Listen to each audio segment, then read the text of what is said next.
let's look back at business transactions, but now with that knowledge of debits and credits. We looked at business transactions first. We were just trying to figure out how they fit in with this accounting equation. But now that we have a grasp of debits and credits, we can do those same types of transactions with that knowledge. Okay? Because you're not going to find an accounting system that just says that one went up, one went down. You're going to find those rules of debits and credits are now how we record those business transactions. So let's look through the same examples that we looked through the first time so we can see how they're a little different with debit and credit. So before we looked at purchasing supplies for cash. That was the first thing that we did. Alright, so we've got two things that are affected. We've bought supplies, so our supplies account, and then we paid for them with cash. So we got supplies and cash. We talked about how both of those are assets. Okay, so early on, what I want you to do is go through this thought process. Alright, what accounts are they? Well, we've just said that we had supplies, so let's write that down. And we also had cash. So these are the two types of account. These are the two accounts. Now let's look at each one of them individually. What kind of an account is supplies? And we said before, this is an asset. And what kind of an account is cash? That is also an asset. Okay? So, supplies is an asset, and are we increasing or decreasing it? We purchase supplies for cash. So we've increased this asset. So if we increase an asset, do we debit it or credit it? Think back to those rules of accounting that we talked about. To increase an asset, we should debit. And I didn't mention this before. The abbreviation for debit is DR, and the abbreviation for credit is CR. Alright, so that's what that is, a DR. So we would debit the supplies account, and I think we used $50 before, so I'll use that again. Alright, so if we have cash as an asset, is it increasing or decreasing? We purchased supplies for cash, so we gave cash up, so it's going down. How do we decrease an asset? Well, we would credit the account. Again, it was for $50. Now, we talked about before, oh, that's horrible, hang on. We talked before how this would still keep the accounting equation in balance. They're all on the left side, but one went up and one went down by the same amount. So this is still in balance. But now that we know the debit-credit rules, how we actually record this business transaction is with something called a journal entry. We take this information and we journalize it. The process of taking business transaction data and recording it is called journalizing. And we actually journalize this in, surprisingly enough, the journal. We use what's called the general journal to record these everyday business transactions. So it looks kind of like what we've detailed out here. I'll draw a line. This is what we would actually record for this business transaction. Alright, we're going to put everything that gets debited, we list first, and then we indent and put everything that gets credited next. So we're going to write out supplies. And just like on your T account, debit is left and credit is right, you're going to put the debit in the left-hand column and the credit in a right-hand column. We call this a two-column journal, or two-column journal entry, same thing, but it goes in the journal, so that's why I refer to it that way. So, supplies, we're going to debit or put in the left for $50. Alright, our second account, we only have two. Now we're starting with the credits. So we're going to indent this just a little bit so we can easily tell what accounts are being credited. So we're going to have cash here, and we're crediting it, so we're going to put in the right column for $50. Now, the way we can easily tell if our accounting equation is in check is if all the debits equal all the credits. So, does the left column equal the right column, even if we had to add up some things? Yep, 50, 50. My journal entry balances. I'm done with this one. Okay. Now, let's go over and do, excuse me. Let's look at the second example we did before, which is very similar. In fact, I'm going to just leave this. I'm going to erase what we've done. little bit. Erase the bottom part. The second example we gave before was that we purchased supplies on account. So we're still purchasing supplies. That didn't change. But what did change is that instead of paying for them, we now owe someone. We talked about before that that's a liability, and we called that accounts payable. We owe someone money. So we know that's a liability account. Can't get that P to work. Okay. And is it going up or is it going down? Do we owe someone more money? Do we owe them less if we paid off kind of a debt? No, we owe someone more. Okay, we purchased supplies. I have not yet paid for them. So we increase a liability with a what? With a credit. So we would credit that account for $50. All right, so again, we put all the debits first. Supplies, we debit in the left-hand column, $50. Then we indent and write all of our credit accounts, which we only have one. Accounts payable, we put it in the credit right column, $50. There we go. Balance, journal entry is good. We have journalized. If this was the journal down here, then we would write it in and it would have been journalized. Now, let me give you a few other examples. Let me erase all this. So let's say that we have gotten the bill in for the electric company, or for our lights, okay? Our Georgia Power bill came in, for instance. But we're not paying it yet. We're going to enter it in the accounting system, but we're not paying it today. So we need to show a couple of things. What happens? We've gotten a bill in, but we're not paying it yet. Anything kind of jump to mind what one account might be? The first one that jumps to mind for me is that now I owe someone money.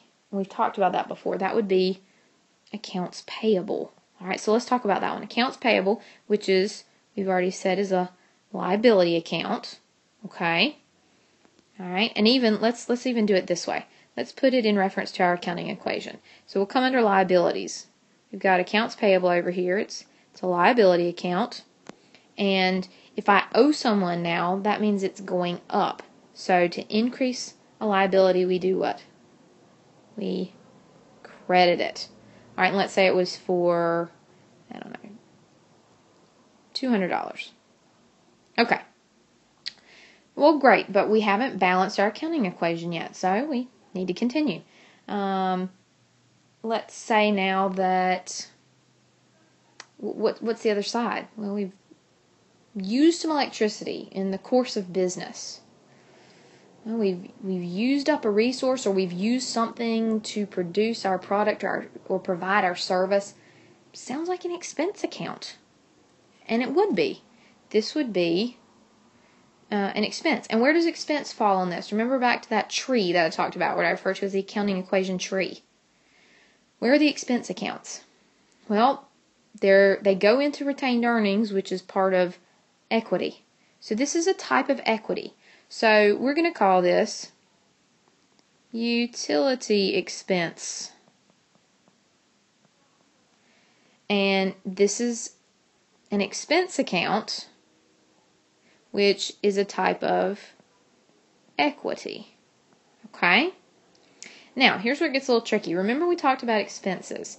Okay, this expense account itself, though, is it going up or is it going down? You have gotten a bill, $200. That means that the expense itself is going up.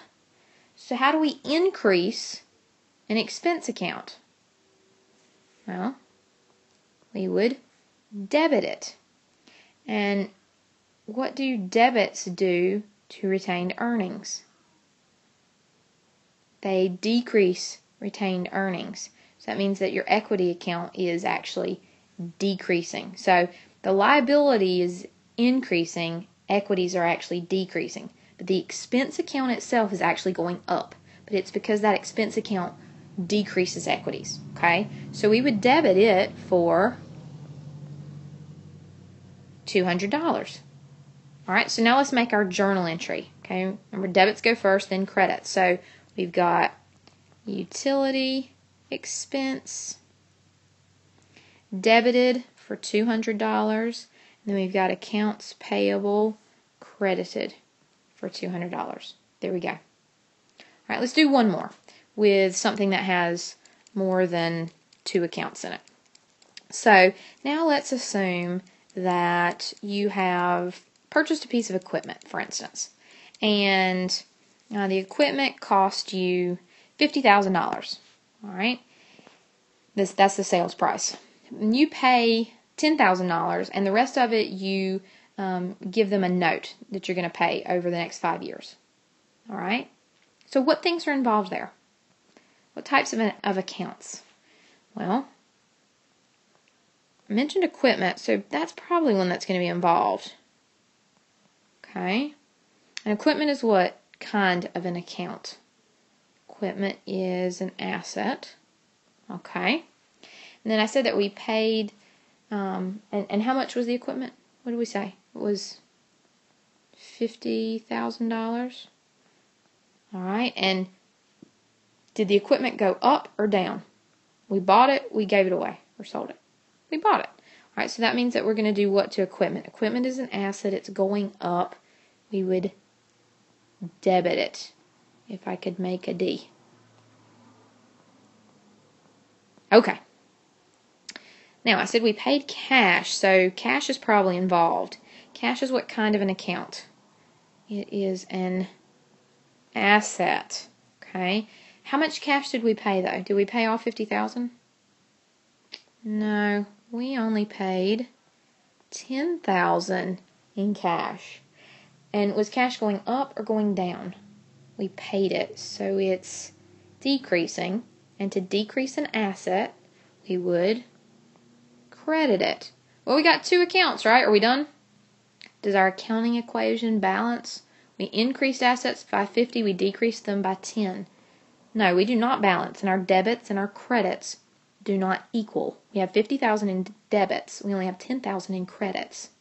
So we know something else is involved, and there was another piece of that too. I said we paid 10, and the rest we put on a note that would be paid over the next 5 years. Well, a note means that I owe someone money. So we have a note payable. Now I shortcut that. You can write notes payable or note payable if you want to. N/P is just my shortcut way. The same with accounts payable. I do A/P or A/R for accounts receivable. You're welcome to do that and practice yourself. Notes payable. Okay, we owe someone. That sounds like a liability. Okay, if I owe someone, that means it's going up. I increase that account. I owe them more. And how much did I owe them? The equipment was $50,000. I paid 10, so now I owe 40. And to increase a liability, we would credit the account. All right, so let's make up our journal entry. Do all the debits first. So we've got equipment. We're debiting it, so it goes in the left, $50,000. All right, then all our credits we're going to indent. So we had cash up there. Put it in the right hand, the credit column, $10,000. And then we had notes payable, credited for $40,000. Now do we balance? Does the accounting equation balance? It does. And do the debits and the credits in the journal entry balance? Yes. So we are done with this. Now the next step would be, we have now journalized it. Okay, that journal entry is in the general journal. We'd have multiple journal entries in there. What happens next is we take those journal entries and we post them to something called the ledger. The ledger, imagine a big book, and on each page of the book would be a different account. So page 1 is cash, and page 2 is accounts receivable, and page 3 is, supplies, and you keep on going through. So they're organized in that financial statement order: your assets, your liabilities, then your equities. Okay, how we've listed them in that tree. It's how you'd find them in the ledger. So you would post from the journal to the ledger. So we'd take this and we'd go to the page where equipment is, and we'd debit that account for $50,000. And then we'd flip to the page where cash is, and we'd credit it or decrease it for $10,000. We'd flip to the notes payable page, and we'd put in there and put the $40,000 in the credit column there. And we could update each of those individual balances. Posting is not taking it to a T account, although a T account is, again, a visual representation of the account. So in simplistic form, we could use T accounts like that. But posting is simply taking it from the journal and posting it into the ledger. The ledger is where we have each individual account and all the activity we can see for each of those accounts. And again, you can use T accounts in a similar form to that. But that's what you mean by posting from the journal to the ledger. One thing a T account definitely is not is a journal entry. So if you're talking about journal entries, that's what we have at the bottom of the screen. A T account is one account. And even if you put an account for equipment and cash and notes payable, that is not a journal entry. This is a journal entry, okay? If you used a T account, that would be like posting. You'd post it from this journal to a ledger, which you would represent as T accounts, okay? You'll do a little bit of that in your homework, so you'll get some more exercise with this. But this takes you through how we use debits and credits and put it into a journal entry format.